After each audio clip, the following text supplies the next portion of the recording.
नुकतीच दिवाळी झाली आहे आणि सर्वांच्या मुलांनी नक्कीच खूप गोडधोड पदार्थ खाल्ले असतील. मग हा व्हिडिओ शेवटपर्यंत पहा. कालच माझ्या ओपडीमध्ये एक 4 वर्षाचा मुलगा आला होता व त्याचे वजन 30 किलो होते. त्याच्या आईला विचारल्यावर कळे की तो प्रचंड गोड खातो व दिवसातून कमीत कमी 2 चॉकलेट खातो. त्याच्या आईने तर सांगितले की 2 वर्षापर्यंत त्याला कोणतेही गोड पदार्थ देण्यात आले नव्हते, परंतु आजी आजोबांनी व नातेवाईकांनी त्याला चॉकलेट द्यायला सुरुवात केली व त्याची त्याला कधी सवय लागली हे देखील कळले नाही.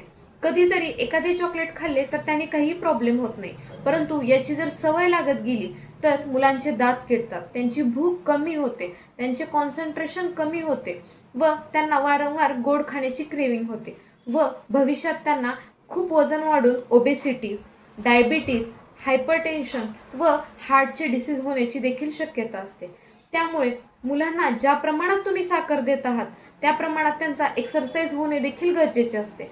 त्यामुळे एका लिमिटमध्ये मुलांना साखर द्या व मुलांना हेल्दी ठेवा. धन्यवाद.